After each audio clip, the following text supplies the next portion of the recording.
Ek onthou stil die huis was, net ek in my eie gedagtes laatnag.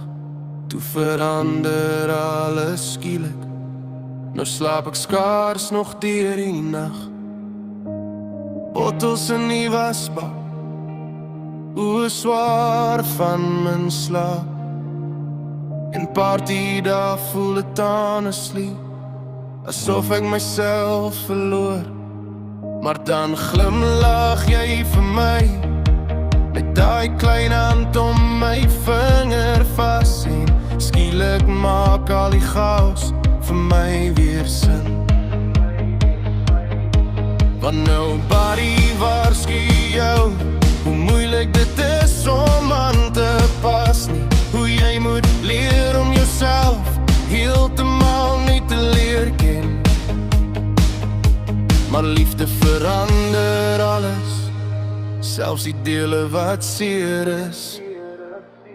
Dis moeilik om gewoon te raak aan 'n lewe wat nie meer net myne is nie.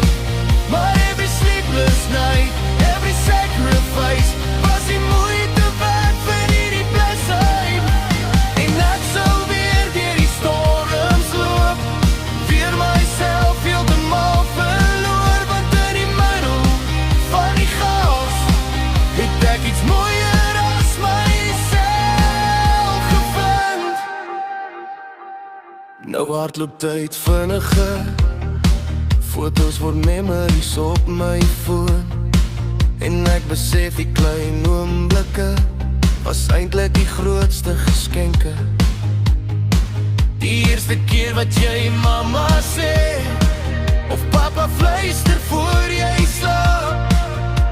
Daai dinge heel dele van jou wat niemand anders kon aanraak nie. Ja, ek mis soms die jou ek, die stilte, die makkelijk dag. Maar ek sal nooit hierdie lewe verruil nie, want jy het my hart kom verander. En miskien was ek bang vir die nuwe, maar nou verstaan ek hoekom. Sommige blessings arrive as chaos first, before they become peace. Dis moeilik om gewoon te raak aan 'n hart wat nou buite jou klop. Maar every tired morning, every tear, every laugh het my nader aan jou gebring. En as ek eendag terugkyk, sal ek nie die swaar